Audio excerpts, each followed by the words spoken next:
Hello everyone, welcome back to my channel. I hope आप सभी की प्रिपरेशन बहुत अच्छी चल रही होगी। आने वाले एग्ज़ाम्स के लिए आप मेहनत कर रहे होंगे।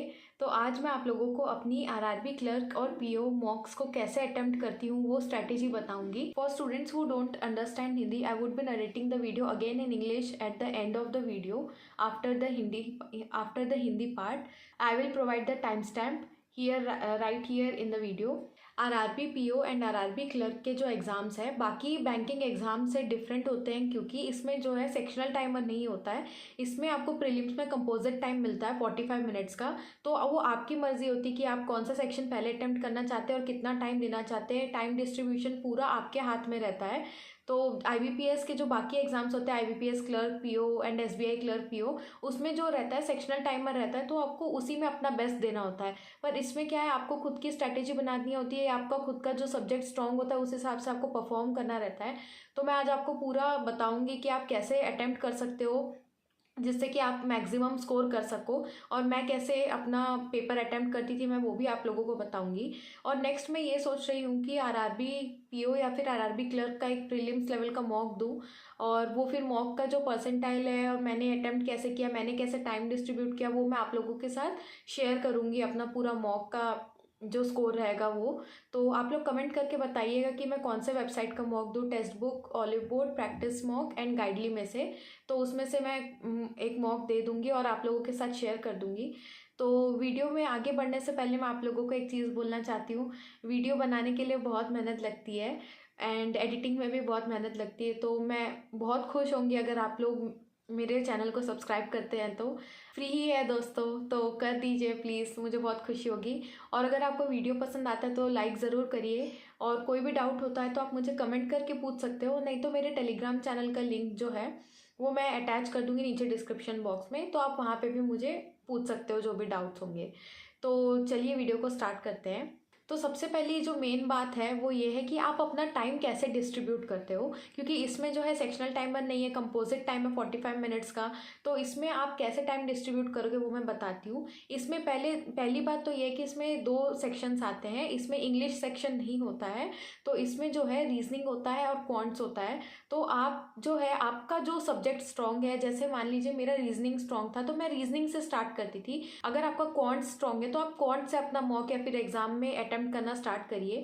इसका भी मैं आप लोगों को ये रीज़न बता देती हूँ। जैसे मान लीजिए आप अपना कम स्ट्रॉन्ग वाला सब्जेक्ट या वीक सब्जेक्ट से आप स्टार्ट करोगे, आप उसमें उलझ जाओगे और आपको क्वेश्चन सॉल्व करने के लिए टाइम लगेगा, आप डिमोटिवेट हो जाओगे, आप ज़्यादा टाइम लेने लगोगे, तो बाकी सेक्शन जो नेक्स्ट सेक्शन है उसके लिए आपको टाइम कम मिलेगा।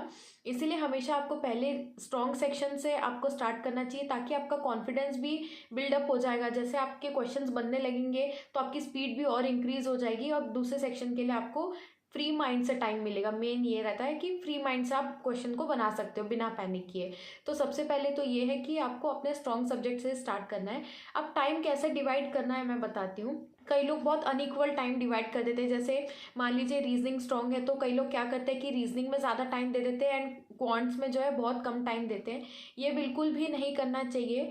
और इसका मैं ये भी रीज़न बता देती हूँ क्यों। कई बार ऐसा होता है कि जैसे रीजनिंग मेरा भी स्ट्रॉन्ग सब्जेक्ट था, पर आरआरबी पीओ के प्रीलिम्स के टाइम पे मैं आपको बताती हूँ क्या हुआ। मैंने उसी से स्टार्ट किया, पर उसके बाद क्या हुआ कि एक स्टैक बेस्ड पजल थी जिसमें मैं फंस गई थी। तो मेरा जो है थोड़ा टाइम उसकी तरफ रीजनिंग में थोड़ा ज़्यादा चला गया था, क्योंकि मैंने ये सोचा कि ये मेरा स्ट्रॉन्ग सब्जेक्ट है तो ये क्वेश्चन मैं सॉल्व कर लूँगी। तो इससे क्या हुआ, मेरा क्वांट्स में जो है टाइम थोड़ा कम पड़ गया, और क्वांट्स में कंपैरेटिवली ईजी क्वेश्चंस थे।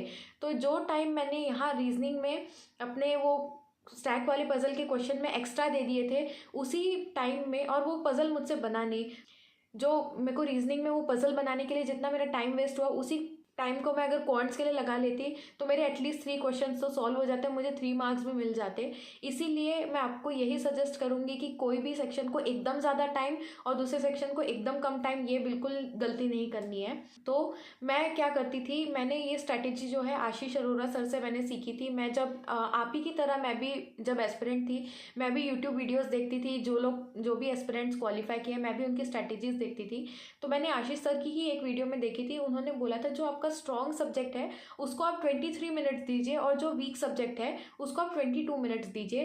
तो मैंने भी सेम स्ट्रैटेजी फॉलो की थी।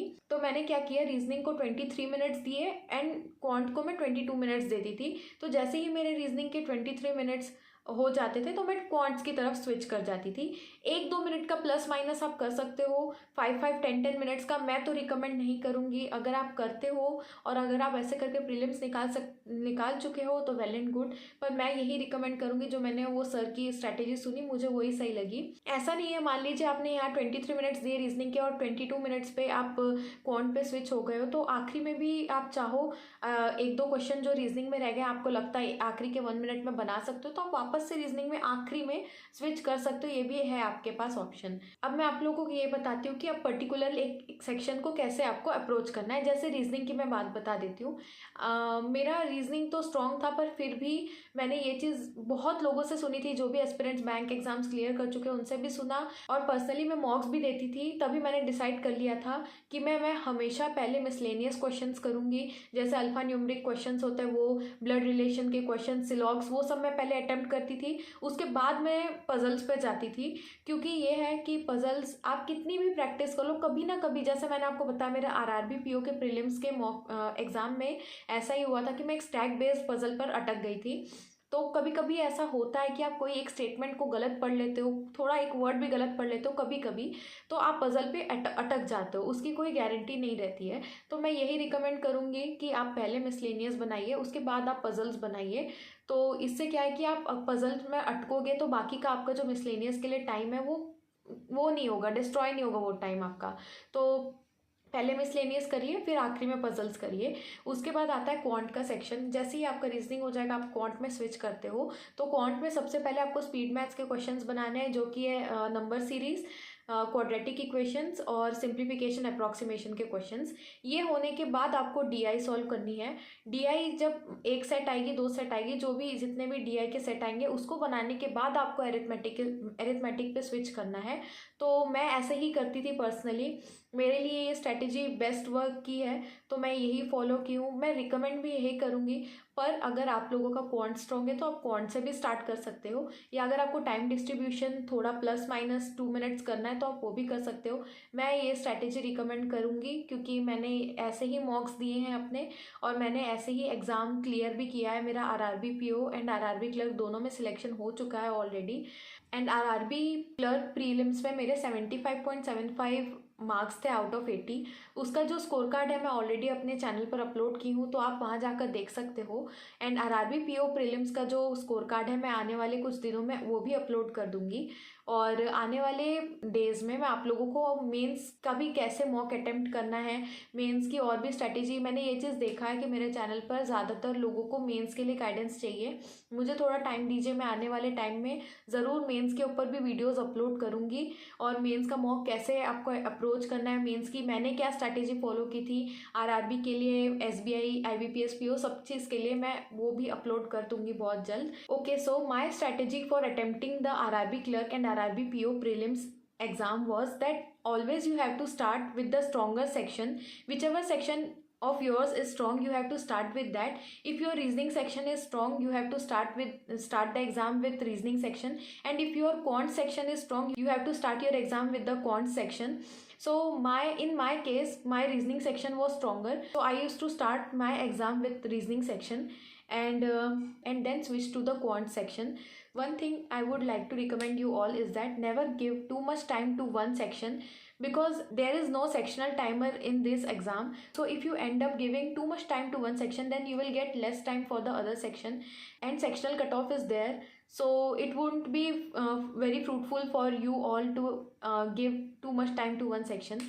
So my strategy was that I gave 23 minutes to my stronger section, that was reasoning, and 22 minutes to the weaker section or less stronger section, which in my case was quants. So I used to start my paper with reasoning section and give 23 minutes to that, and then switch to the quant section and give 22 minutes to the section. So my section wise strategy for attempting the questions would be that in reasoning section I used to solve the miscellaneous questions first, then followed by puzzles and seating arrangement. because in case if you get stuck in the puzzles, then it would consume your important time that you have to allocate to other questions also. In that case you will be able to solve lesser questions. So I always recommend people to start with miscellaneous questions first, then followed by puzzles and seating arrangement.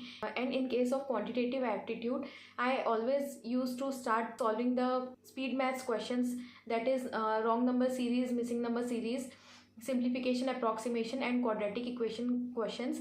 Then next I used to solve the data interpretation questions, then followed by the arithmetic questions.